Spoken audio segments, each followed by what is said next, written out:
Hey guys, my name is Brian, this is Simply Lost, and it's time for a new adventure.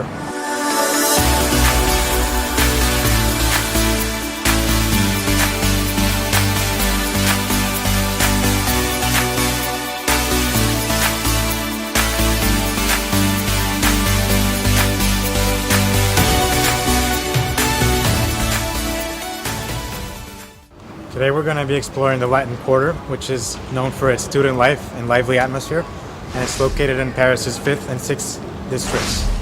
We're going to be starting an adventure at Ile de la Cité, which is one of the 2 remaining natural islands in Paris. On this island we'll be taking a look at 2 things, Sainte-Chapelle and Notre-Dame. After this, we'll head over to the Fontaine St. Michel, followed by the Shakespeare Company Bookstore. Then we'll take a look at the Gardens of Luxembourg, followed by Le Panthéon, and we'll end off this adventure at one of the oldest streets in Paris, Rue Mouffetard. Now I'm heading over to the starting point, which is going to be Metro Line 4, a station called Cité. I just arrived at the starting point. As soon as you walk out of the metro, you'll want to turn left and then head straight over to Sainte-Chapelle. As we head over to the entrance, one thing I wanted to mention is that if you plan on coming, is to buy your ticket online beforehand, because you get to skip the line. This place we're visiting right now is called the Sainte-Chapelle, or the Holy Chapel. It's a chapel in the Gothic style that was actually residence to the kings of France until the 14th century. Okay, so now we're going to head over to the entrance, and we're going to go through security, and then we'll check out the Sainte-Chapelle.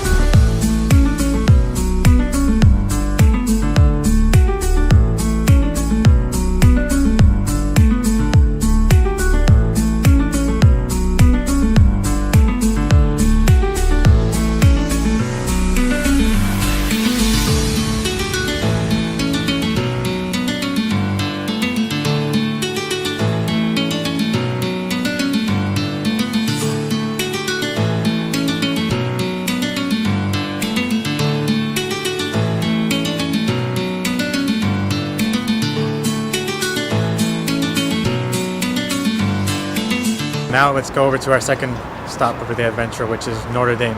Notre-Dame, or Our Lady of Paris, is a medieval Catholic cathedral in Paris's 4th district. It's among the largest and best known church buildings in the Catholic Church in France and in the world. So we'll go check it out.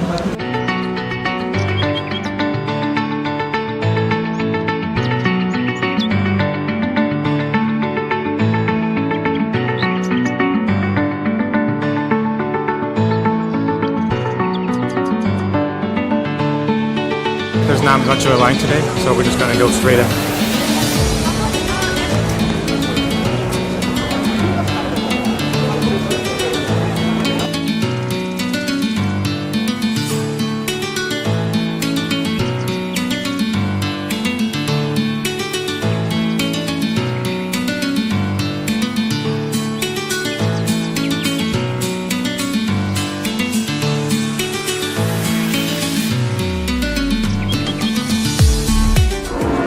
Now we're going to be leaving this small island and we're heading over to our next 2 stops, which are the Fontaine St. Michel and the Shakespeare Company Bookstore.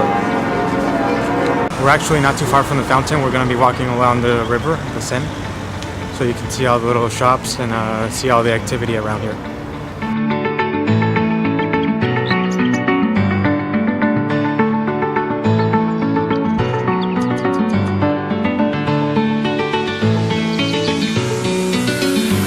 The Fontaine St. Michel was constructed between 1858 and 1860, and it's been listed as a historical monument since 1926 by the French Ministry of Culture. The fountain is actually a pretty popular gathering point too for family and friends. Now the next stop is going to be Shakespeare Company Bookstore. Keep in mind that's not the first one that opened. The first one was actually opened in 1919, but closed in 1941 after the German occupation, and it never actually reopened.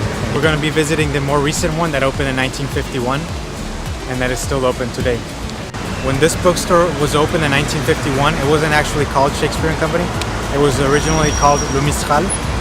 The name was actually changed in 1964 as a tribute to the original store and to commemorate the 400th anniversary of William Shakespeare's birth.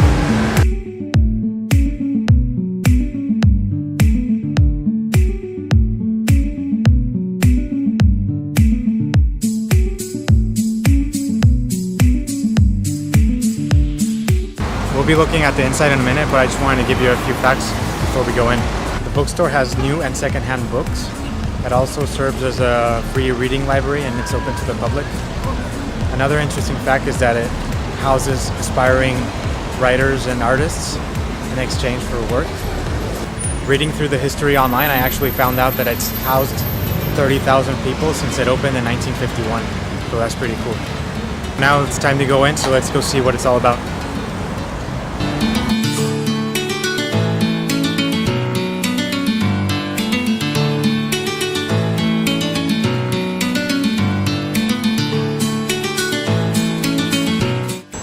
Hopefully you liked the little tour of the bookstore. I wasn't able to get any more because they told me that no photography was allowed. Now we're going to head over to our next stop, which is the Luxembourg Gardens.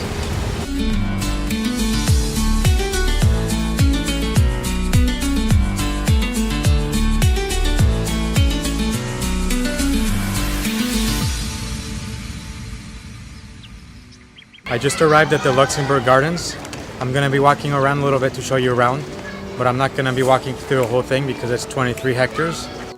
These gardens were created starting in 1612 by Marie de Medici, who was the widow of King Henry IV of France, for a new residence she constructed, which was the Luxembourg Palace. These gardens are well known for their lawns, nice walks, sculptures, and flower beds. So let's take a look around.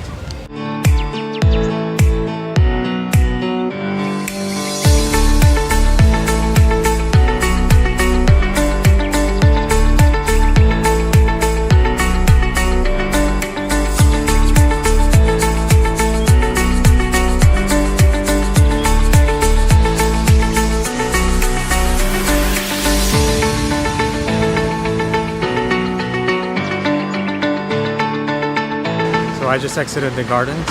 Now we're gonna go to our next stop, which is Le Panthéon.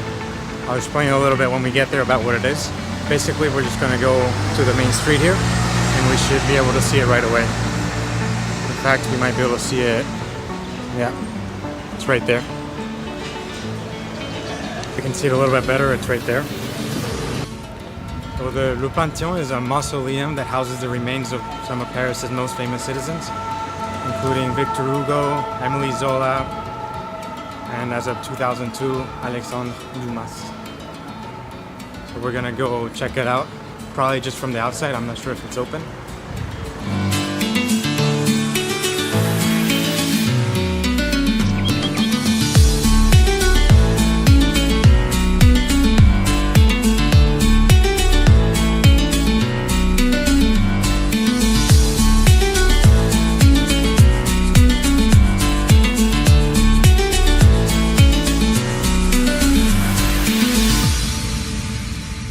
Now it's time to go to a really nice street that's often overlooked by tourists, but it's actually in one of the oldest and liveliest neighborhoods in Paris. So we'll go and check it out. The street I'm talking about is actually right behind me. It's the oldest in Paris. An interesting fact is that there's been a road here since the Romans were here 2,000 years ago. As you can see, there's a lot of restaurants, shops, cafes, and it's also the home of an open market, which I think is closed today, unfortunately.